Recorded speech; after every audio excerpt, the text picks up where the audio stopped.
인건비, 장비, 재료비 이제 살펴봤고요. 이게 전체 연구개발비 금액으로 보면 제가 지금까지 말씀드린 내용이 총 예산의 한 7~80% 정도 비중이 대부분 되실 겁니다. 일반적으로. 하지만 이 활동비 금액, 연구 활동비는 예산은 좀 작아도 이 반대로 집행 건수를 놓고 이 비율을 산출하기 시작하면 전체 연구개발비 집행 건수에 오히려 이 연구 활동비 하나만 7~80%가 되실 수도 있습니다. 네. 그 정도로 그만큼 이제 기억해야 될 것도 많으시고요. 특히 영리기업 같은 경우에는 주의가 필요한 항목들이 상당히 많습니다. 예, 그래서 이 부분 한번 또 하나씩 살펴보도록 하겠습니다. 우선 사용 용도 이렇게 보시면 외부 전문 기술 활용비부터 회의비, 출장비, 연구실 운영비, 그리고 11번 그 밖의 비용 이렇게 있습니다. 저 그 밖의 비용이 뭐야? 뭐 이렇게 생각하실 수도 있는데 저는 이 그 밖의 비용이 연구활동비 특성을 가장 잘 나타내는 항목이라고 생각은 하고 있고요. 뭐 그 이유는 이제 다음 보시면 연구활동비를 정의해봐라 라고 했을 때 저는 이렇게 정의할 수 있을 것 같아요. 네. 연구개발 과제와 직접적으로 관련된 비용 중에서 인건비, 시설장비비, 재료비, 연구수당을 제외한 연구개발 과제 수행에 필요한 모든 비용이다. 네. 이게 연구활동비입니다. 네.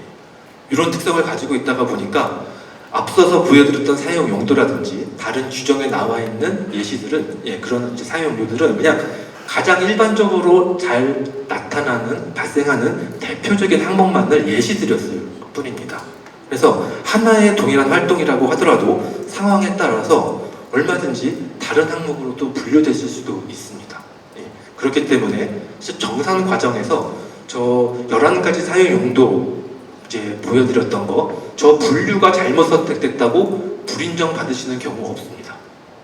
여기 문의가 좀 자주 와서 좀 설명을 드리는데 이 연구활동비에 대해서 이거 뭐 선택해야 돼요? 이렇게 자꾸 문의가 오시거든요. 그냥 합리적으로 생각했을 때 이 비용이라고 생각 드시면 그거 선택하시고요. 진짜 없다 라고 하면 그 밖의 비용 이거 선택하셔서 사용하시면 실제 과제 관련성 보고 다 정산이 이루어지고요. 그래서 이 연구활동비에서 제일 중요한 건 과제 수행과 직접 관련된 활동에 사용하는 거, 그리고 필요한 만큼 쓰는 거, 이 두 가지가 제일 중요합니다. 많이 들어보셨죠? 연구비 사용의 원칙 그 4가지입니다. 연구활동비에서도 똑같이 제일 중요한 부분이고요. 이제 이 11가지 중에서 가장 사용 빈도가 높은 것부터 한번 말씀을 드릴 텐데요. 우선 이 회의비입니다. 회의비. 제가 앞서서 전날에도 계속 이 회의비로 너무 시간을 끌어서 사람들이 좀 이렇게 그랬는데 어쨌든 회의비. 이 회의비는 연구개발 과제 수행을 위해서 필요한 회의 세미나 개최 비용이고요. 거기에 필요한 임차료부터 해서 속기료, 통역이 필요하면 통역료 이 회의비로 다 사용이 가능하십니다. 그리고 회의비 식비, 밥 먹는 거 회의 끝나고 이 식비도 이 회의비로 사용하시는 겁니다. 이게 아마 식비를 제일 많이 사용들 하셨을 거예요. 근데 저 2024년도 파란색 별표를 보시면 이제 2024년 12월 1일 이후부터는 연구개발비로 회의비 식비를 사용하실 수가 없습니다. 사용할 수 없는 것을 원칙으로 규정했습니다. 근데 또 그나마 다행인 건 다행이라고 할지 모르겠지만 사전 결제를 받은 경우에는 사용하실 수 있다. 그러니까 지금 현재 기준으로 동일하게 사용할 수 있다. 사전 결제를 받은 회의비는 중요한 거는 그냥 결제가 아닙니다. 사전 결제입니다. 사전 결제를 받은 경우는 사용이 가능하십니다. 그래서 이 부분이 그러면 저 사전 결제는 도대체 뭐냐라는 것부터 시작해서 저 사전 결제를 1시간 전에 아무튼 어떤 절차로 받아야 되냐, 누구 승인을 받아야 되냐 이게 되게 연구 현장에 혼란이 많았었거든요. 영리기업뿐만 아니라 비영리기관은 아마 더 심했을 겁니다. 그러다 보니까 저 규정이 2023년 12월 말에 고시로 공표가 됐는데 엄청 혼돈이 왔죠. 그래서 좀 이런 민원 때문에 2024년도 4월달로 한번 유예가 됐고요. 그리고 다시 한번 또 4월달에 적용하려고 하니까 아직 준비가 또 현장은 안 됐는지 12월로도 다시 한번 연기가 됐습니다. 그래서 현재 기준으로는 12월 1일 이후부터는 이 회의비 식비 사전 결제 받지 않은 거는 사용하실 수 없다. 이렇게 좀 기억을 해주시고, 지금 기준은 또 설명을 드리겠습니다. 지금 회의비 식비 사용하실 수 있는 기준은 해당 연구개발기관에 소속된 자만 참여하는 회의에 대해서는 회의비 식비를 사용할 수 없다. 이렇게 되어 있습니다. 이 말은 무엇이냐면 단일기관 연구자끼리는 회의하고 식비 사용할 수 없다. 이겁니다. 그러니까 그냥 단일기관 연구자끼리 회의하고 밥 먹는 거는 우리가 회식비랑 어떻게 구분하냐, 뭐 이런 취지로 이해해 주시면 되고요. 그래서 외부 기관과 꼭 같이 회의 후 어떤 아이디어를 공유하고 그리고 나서 회의비 식비 사용하는 거는 동일하게 사용하실 수 있습니다. 여기서 말하는 외부 기관은 그냥 저희 수행하고 계신 과제를 구성하고 있는 주관, 공동, 위탁 다 포함이 되십니다. 거기에 있는 참여 연구자들끼리 모여서 회의하시고 그리고 밥 먹는 건 회의비 식비로 사용이 가능하십니다. 그리고 그렇게 사용하실 때는 이 회의록에 보시면 회의 목적, 일시, 장소, 내용, 참석자 명단이 포함이 되어야지 되고요. 그리고 이게 뭐 10만 원 미만 회의비라고 하더라도 뭐 대체할 수 있다라는 저 문구 그냥 슬쩍 눈으로 보시고 카드 영수증만 그냥 올려주시는 기관들도 꽤 있는데요. 절대 그렇지 않습니다. 어떠한 회의비라도 10만 원 미만이라고 하더라도 회의록의 양식까지는 구비하지 않아도 되지만 어떤 목적으로 어디서 누구와 어떤 내용 회의를 했는지 반드시 증빙자료로 제출을 해주셔야 됩니다. 그거를 제출하셔야지만 저희도 과제와 어떻게 관련돼서 사용된 회의비인지 확인할 수 있기 때문입니다. 이거 꼭 주의해 주시고요. 다음에 회의비 사용 한도를 보시면 뭐 따로 기준은 없고요. 연구개발기관의 자체 기준을 우선적으로 적용을 하시고요. 그리고 만약에 부처별로 규정이 있다. 현재는 중기부만 있다고 말씀드렸는데 그 3만 원 중기부가 되면 이 두 가지 중에 작은 거 이렇게 하시면 됩니다. 그리고 제가 여기 3번 사회통념상 타당한 금액 이렇게 적어드렸는데 저건 솔직히 규정 어디에도 나와 있는 부분은 아닙니다. 부분은 아닌데 그냥 제가 하도 답답해서 이제 저런 거를 좀 써드렸고요. 저는 좀 적당히 했었으면 어땠을까라고 하는 생각이 드는 것들을 저희 입장에서는 정말 많은 사례들을 접하고 있기 때문에 뭐 하나를 열로 확대해서 해석하시긴 좀 그렇겠지만 어쨌든 명동에서 회의하신 기관이 있는데 밥을 롯데호텔에 가서 뷔페를 드신 거예요. 세 분이서 60만 원, 1인당 20만 원씩. 자체 기준이래요. 뭐 어떡합니까? 좀 너무하지 않나요? 그래서 진짜 내 돈이었으면 저렇게 했을까 진짜. 내 돈이었어도 막 이런 생각이 드는데 그래서 여기 뭐 미리 자료 보신 분들도 있겠지만 정말 제가 이 자료 만들고 저희 동료 회계사분들께서 뭐가 그렇게 빡쳤냐 이렇게 좀 말씀을 해주셨는데요. 요 중간에 사례 보시면 뭐 회의 며칠 회의비로 그냥 커피 믹스 100개들이 박스 있잖아요. 그 커피 믹스를 한 3박스 사시는 거예요. 그리고 나서 회의는 10분이서 하셨어요. 그 회의비로 제출하셨습니다. 증빙을. 뭐 그 10분이 회의할 때 커피를 300잔을 드셨을까요? 그거 아니잖아요. 그냥 탕비실 용품이었겠죠. 어떤 연구까지 필요하니까 일반적으로. 그런 건 그냥 차라리 소모성 비용으로 집행하셨으면 될 텐데 왜 굳이 회의비로 하셨을까? 뭐 이런 생각이 또 있고요. 근데 이거는 정말 그냥 귀여운 정도의 수준입니다. 정말 귀여운 수준이고 회의는 서울 강남에서 사무실 근처에서 하셨어요. 근데 밥은 의정부 막 이런 데서 드시는 거예요. 항상 모든 회의비 식비 결제처는 의정부 식당입니다. 회의 장소와 식당 장소가 상당히 멉니다. 그런 경우 뭐 이게 진짜 회의하고 먹은 밥인지 잘 어떻게 확인이 어렵잖아요.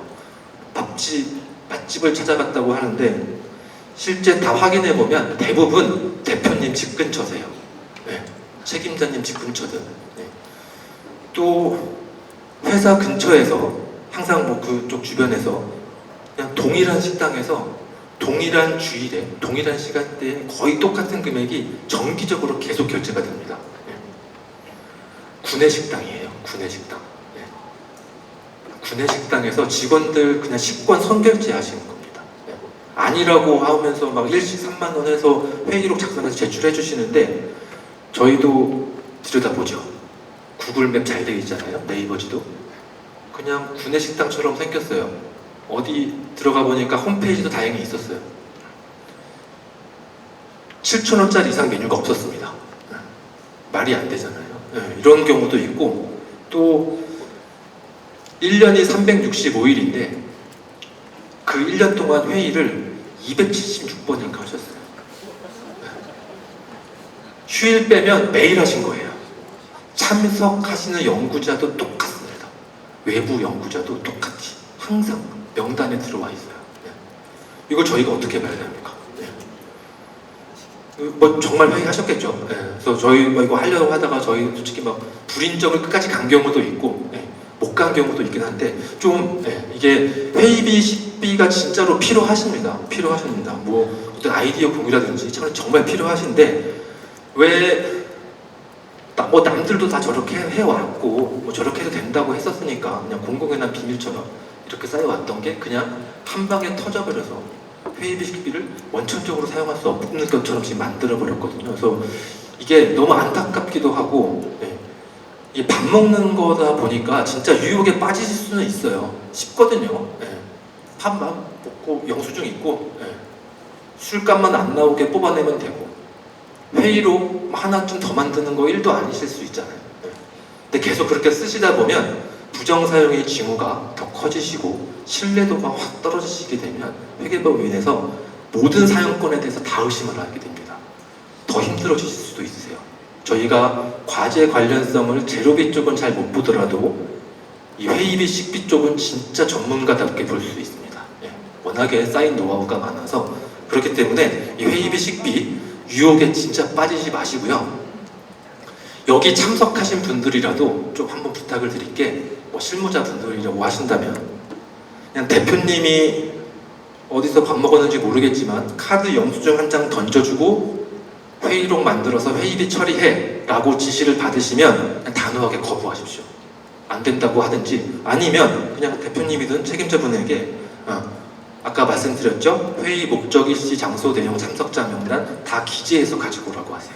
정말 회의하고 해서 밥 먹은 건지 나는 확인을 해야겠다. 안 그러면 등록해주지 마십시오. 나중에 문제 되실 수도 있습니다. 뭐 그냥 이렇게 말씀을 드리고 그냥 결론은 그냥 진짜 연구개발 과제와 관련돼서 외부 인원과 회의하시고 그리고 나서 식사하시는 거를 회의비로 청구하시면 아무 문제 안 된다는 겁니다. 다른 생각, 유혹에 빠지시면 안 됩니다. 다음은 출장비 이어서 말씀드리겠습니다. 이 출장비는 뭐 과제와 관련돼서 참여 연구자 또 연구 근접 지원 인력까지 이 출장비 사용하실 수 있고요. 실제 과제와 관련돼서 간 출장만 여기 출장비로 쓸 수 있어서 출장 신청서 그리고 출장 결과 보고서를 반드시 제출을 해주셔야지 이 과제와 어떤 관련성이 있게 갔는지 저희가 확인할 수 있습니다. 그래서 참여 연구자 이외에는 당연히 출장비 사용하실 수 없고요. 그리고 이 출장비 사용 기준에 뭐 공무원이면 당연히 공무원 여비 규정을 적용해야 되는데 공무원이 아니신 경우가 대부분이시잖아요. 그분들은 자체 규정 또는 공무원 여비 규정 중에 큰 금액 이렇게 보시면 되고 이 부분은 2024년도에 또 개정된 부분이긴 합니다. 과거에는 자체 규정이라고만 되어 있었거든요. 이 자체 규정이라고 되어 있었는데 이번에 개정이 되면서 공무원 여비 규정이 추가가 되고요. 왜 둘 중 작은 금액도 아니고 큰 금액일까? 라는 거에 따라서 좀 이렇게 많이 좀 취지 해석이 좀 아직은 분분하긴 한데 그냥 저희는 자체 규정이 없으시면 그냥 공무원 여비 규정 정도 수준으로 그냥 국민의 세금이니까 이렇게 좀 적당히 쓰셨으면 좋겠습니다. 사회 통정상 타당한 금액으로 여기도 또 말씀을 드리면 자체 규정이라고 보니까 큰 금액이잖아요. 또 현재까지 다시 봐도 상무님들, 임원들, 고위 임원들 일비가 막 50만 원씩 되시는 데들이 있으세요. 대표님 100만 원. 그래서 어떤 과제 같은 경우에는 저희가 예전에 대표님 출장비로만 연구활동비로 한 2천만 원이 넘게 나갔어요. 이거를 어떻게 인정하겠습니까? 좀 타당하진 않잖아요. 그러니까 좀 적당히 실제 이렇게 나간 것만 좀 쓰시면 되고요. 그리고 이렇게 제출해 주실 때 여비 세부 산출 근거를 좀 반드시 제출해 주셔야지 됩니다. 여비라고 하면 식비, 숙박비, 일비 되게 여러 가지가 있잖아요. 뭐 하루를 갔다 왔든 어디를 갔든 그 근거에 따라서 출장비가 이제 지급을 받으실 텐데 그 산출된 근거가 분명히 다들 있으시니까 돈을 받으신 거예요. 그 근거를 주셔야지 됩니다. 그 근거가 있어야지 저희가 과제와 관련돼서 진짜 필요한 만큼의 기준에 맞게 사용됐는지를 확인할 수 있습니다. 그래서 이 유류비 같은 것도 많이 쓰시는데요. 자차 가져갔을 때 킬로미터 수 이런 것도 좀 계략적으로라도 내부 기준에 맞게 작성해서 제출해 주셔야지 그냥 주시고 너희가 알아서 계산해 이러면 저희는 저희 혼자들의 상상으로 그냥 불인정해 드릴 수도 있습니다. 그러니까 이 상출 근거 좀 반드시 제출을 해 주셔야 됩니다. 여기 제가 마지막 시간인데 그냥 지난달에 제가 앞서서 그 연구활동비 내부거래, 그러니까 내부거래는 원칙적으로 안 된다고 했잖아요. 내부거래. 예, 내부거래 안 된다고 했는데 이 출장비에서도 내부거래가 있을 줄은 저는 상상도 잘 못했습니다. 상상도 못했는데 어쨌든 지난달에 어디 이제서 좀 질문을 이제 받게 됐는데 그 주간기관이 철도공사셨어요. 철도공사분이 이렇게 오셔서 내부 거래가 이제 안 된다고 했는데 우리가 출장을 가야 되는데 KTX를 그러면 못 타는 거냐 이렇게 말씀을 하시는 거예요. 이게 뭐 말이 안 되잖아요. 그래서 타셔도 될 것 같은데 그랬더니 그러면 SRT는 이러시는 거죠. SRT는 특수관계자로도 볼 수 있잖아요. 그렇죠? 그냥 사용하셔도 될 것 같습니다. 이 정도는 이렇게 말씀을 또 드렸고요. 했는데 그 옆에 있는 공동기관 분이 말씀을 하시는 게 저희는 대한항공인데요. 해외 출장을 가야 되는데 이거 외국 항공사 타야 되나요? 이러더라고요. 그래서 아니 대한항공 직원분이시면 할인 많이 받으실 텐데 타셔도 된다고. 그래서 이 내부 거래 이렇게 안 된다고 또 사례를 말씀드리긴 했지만 이게 꼭 그 규정 이것보다 더 하는 것도 있지만 좀 상식적으로 봤을 때 충분히 예산 절감의 효과도 있고 뭐 단독 판매처라든지 그런 누구나 이용해야 되는 그런 것들은 연구개발물도 사용하실 수 있습니다. 그러니까 이거 뭐 좀 지루해하실 것 같아서 한번 말씀을 드려봤습니다. 다음은 인력지원비. 인력지원비는 교육훈련비, 학교세미나 참가비, 야근 특근시 때 이런 내용이 있고요. 중요한 건 과제와 수행과 직접 관련된 것만 하셔야 된다는 겁니다. 학교세미나도 종신학회비는 당연히 안 되시고 연회비는 가능하십니다. 그리고 교육훈련비도 과제와 관련된 교육훈련이어야 되지 단순 업무, 개인의 역량개발, 토익학원, 오피스 활용 이런 것들은 절대 이 교육훈련비로 사용하실 수 없습니다. 과제와 관련된 교육 이런 것만 가능하시고 그다음에 초과근무실 때 사용하실 때는 연구 책임자가 그 해당 연구원이 어떤 내용으로 초과근무를 했는지 그 정도 확인해 주시는 내용 제출하시면 초과근무실 때도 사용하실 수 있습니다. 그 연구실 이제 운영비 말씀드릴 건데요.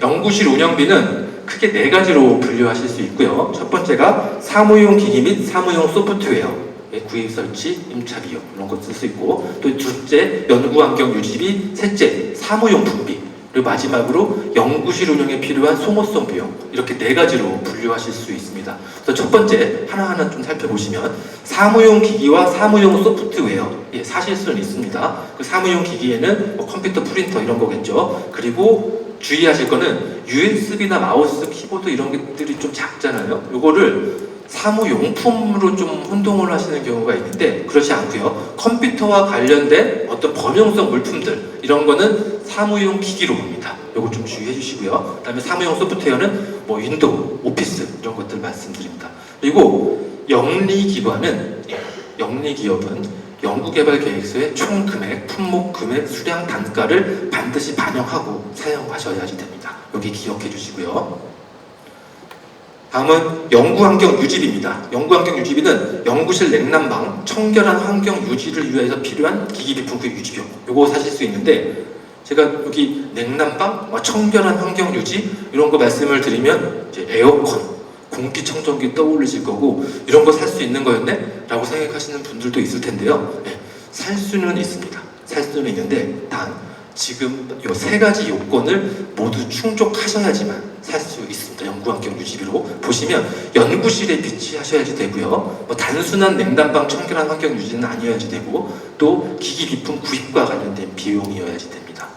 여기서 연구실이 그럼 뭐냐라고 봤을 때 대학이든 연구기관이든 뭐 영리기업이든 그 연구실은 단순한 사무공간의 연구실이 아니라 시설, 장비, 연구재료 등을 갖추어서 설치한 실험실, 실습실, 실험 준비실 이 정도의 연구실에 설치해야 되는 거고요. 예. 또 영리기업이라면 그냥 뭐 저 한국산업기술진협회 코이타에 등록된 뭐 기업부설 연구소, 연구개발 전담부서 뭐 이 정도는 기본적으로 있으셔야 되고 그래서 여기 보시면 그냥 단순히 교수님 개인 연구실은 연구실로 보지 않습니다. 그래서 연구환경 유지비를 사용 가능한 연구실로 보지 않습니다. 여기에 주의해 주시고요. 그리고 단순하게 참여 연구자의 쾌적한 환경 유지를 위해서 사는 에어컨 이런 비용도 연구환경 유지비로 사용하실 수 없습니다.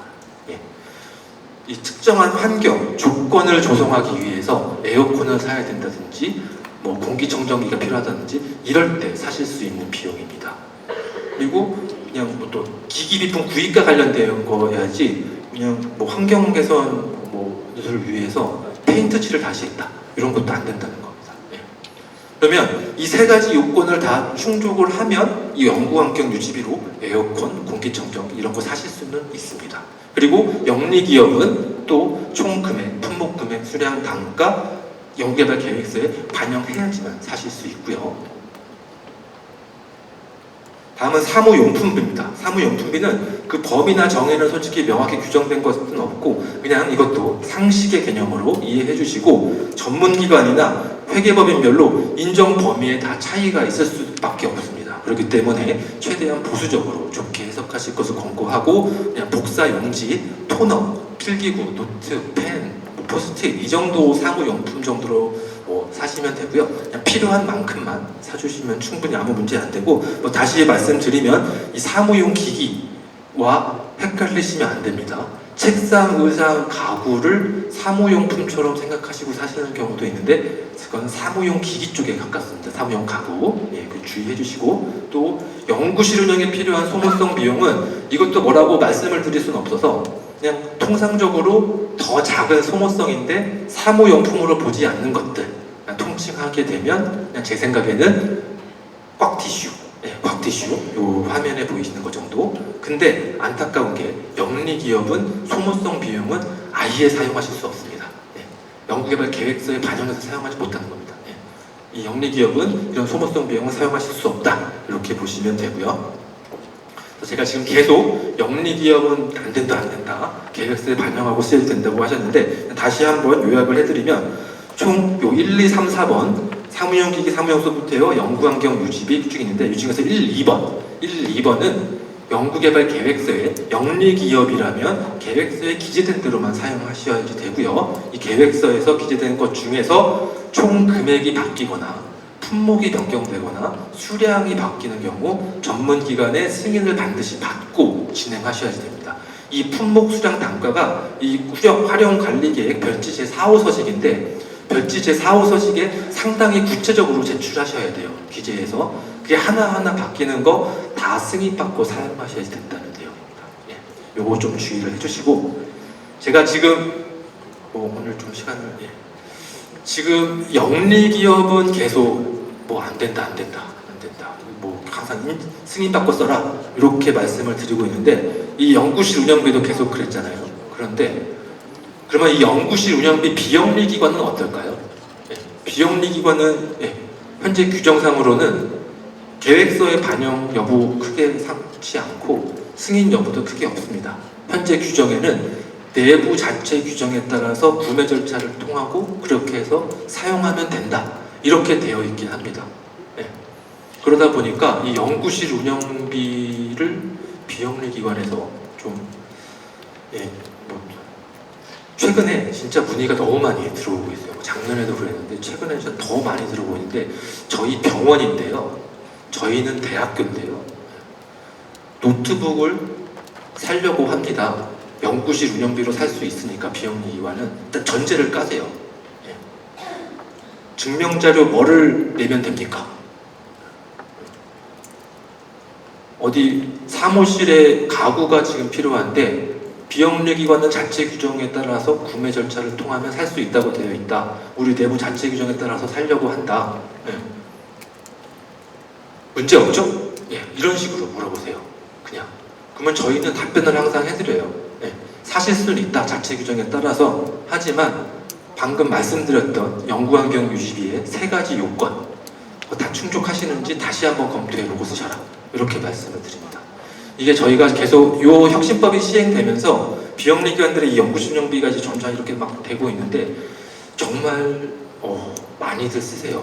이게 정말 필요한가? 이런 생각이 들 정도로 비영리기관 연구신용비 진짜 많이 쓰십니다. 그리고 이 부분은 전문기관에서도 이제 점차 이제 내용 파악하고 계시는 걸로 알고 있고 이게 점점 쌓이다 보면 그냥 저는 걱정이 됩니다. 제2의 회의비식비가 되지 않을까. 비영리기관 입장에서 너무 영리기관하고 상대적으로 승인 절차 없이 사용할 수 있다고 해서 아무거나 막 살 수 있는 거 아닙니다. 진짜로 과제와 관련돼서 연구실에 비치하고 필요한 걸 사셔야 되는 겁니다. 특정 환경 요건을 만족하는. 단순히 기관에서 공통경상비를 인정해주지 지원해주지 않는다고 가구 바꿔야 되니까 연구실 운영비로 산다? 이런 거 나중에 다 문제되실 수 있습니다. 비영리기관 분들. 꼭 주의해 주시기 바랍니다. 다음은 연구활동 미제 외부 전문 기술 활용비인데요. 외부 전문 기술 활용비는 기술 도입비, 전문가 활용비, 그리고 연구개발 서비스 활용비 이렇게 나와 있는데 이건 주로 외주에 용역을 주는 겁니다. 대표적으로 뭐 안전검사, 시험검사 비용 여기다 쓰시면 되고요. 여기는 직접비의 40% 한도 내에서 쓰실 수 있습니다. 이 한도를 넘으려면 전문기관의 승인을 받으셔야 됩니다. 이 부분도 앞서 말씀드렸던 외부 인건비 그런 지수와 비슷하다고 보시면 되겠습니다. 너무 주관기관에 돈을 줬는데, 연구기관에 돈을 줬는데 외주로 돌리는 연구비가 너무 크다라고 하면 그 기관이 무슨 연구를 수행하는지 의심을 할 수 있거든요. 그런 연구 역량의 문제이기도 하기 때문에 이 40%를 넘어서까지 쓰려면 승인 받으셔야 된다. 이거 좀 기억을 해주시고요. 그리고 나머지 이 비율은 해당되면 꼭 한 번씩 찾아보시기 바라겠습니다. 다음에 지식재산 창출 활동비는 요거는 뭐 주로 지식재산권이니까 특허 관련된 부분인데요. 뭐 주의하실 거는 특허하면 추론 등록비 제일 많이 쓰시잖아요. 추론 등록비는 간접비로 쓰셔야 됩니다. 이 연구활동비로는 추론 등록비 사용하시면 불인정이 되고요. 이 연구활동비로 쓸 수 있는 특허 관련된 비용은 뭐 이게 많지는 않으실 건데요. IP R&D 이런 사업들이 있습니다. 뭐 사전에 특허 선행 기술 조사 이런 것들 컨설팅 비용 쓰시는 거고요. 소프트웨어 활용비는 앞서 말씀드렸던 오피스 이런 것 말고요. 진짜 연구 목적으로 사용하는 소프트웨어, 범용성이 아니라 연구 목적용 소프트웨어고요. 과제 종료일, 최종 종료일 2개월 전까지 계약을 체결해서 사용하시면 되고 요거는 예전에는 막 과제 기간을 1월 단위로 월할로 나누어서 비용을 막 인정하고 그랬었는데 지금은 그렇지는 않고 사용 계약 기간이 최소 단위임을 입증하면 그 계약된 금액을 전체로 연구개발비로 인정을 해드리고 있습니다. 그리고 연구 라이센스를 구매하실 경우도 좀 있으실 수 있어요. 이제 단계가 막 3년, 5년씩 되다 보면 연차별로 매년 결제하는 것보다 그냥 통으로 연구 라이센스 구매하면 더 예산 좀 저렴하게 이거 활동 소프트웨어를 사용하실 수 있는 경우도 있는데 그럴 때는 지금은 현재 그래도 연구개발비로 연구 라이센스 구매하는 거는 권고하고 있지는 않습니다. 그렇기 때문에 연구 라이센스 구매할 필요가 있으면 꼭 전문기관하고 좀 협의 먼저 해주시고 진행을 해주시면 되겠습니다. 이 소프트웨어 활용비 중에서 최근에 계속 지속적으로 늘어나는 질문이 있습니다. 챗GPT 월결제 비용. 저도 매월 20달러씩 내고 사용을 하고 있는데요. 정말 좋긴 좋더라고요. 업무에 도움이 많이 되고 있습니다. 이거 진짜 연구용 소프트웨어 활용비로 뭐 우리 진짜 많이 도움받고 있다 이렇게 해서 진짜 그냥 사용하시는 기관들이 점점 많고 문의도 많은데요. 현재 이 부분은 뭐 해석은 좀 다르게 나고는 있지만 전반적으로 대부분의 전문기관에서 이 GPT 결제 비용은 그래도 연구실 운영비 쪽에 포함된 범용성 소프트웨어 쪽으로 좀 보고 있거든요. 그래서 이 부분 챗GPT 비용 사용을 하실 거면 연구실 운영비 쪽에 소프트웨어, 사무용 소프트웨어 이쪽으로 분류해서 좀 사용을 해주시길 바라겠습니다. 그 다음에 클라우드 컴퓨팅 서비스 활용비는 뭐 아마존, 뭐 마이크로소프트가 애정가요. 네. 그런 비용, 그런 서버 비용 사용하실 수 있으면 되고요. 또 똑같이 종료일 2개월 전까지 계약해서 사용하시면 되고, 해외 연구자 유치 지원비는 거의 해당 사항이 없으실 겁니다. 해당 사항 없으실 거니까 그냥 참고해 주시고, 과제와 직접 관련 있는 그 밖의 비용, 여기 이제 마지막 연구 활동비죠. 여기는 뭐 논문 계절부터 해서 정산수로 쭉 있는데, 그냥 지금까지 말씀드린 연구활동비의 사용 용도에 해당하지 않는 것 같다. 도저히 찾을 수 없겠다. 뭐 연구와 과제와 직접 관련해서 썼는데, 그럴 때 그냥 요 그 밖의 비용 선택해서 쓰시면 되겠습니다.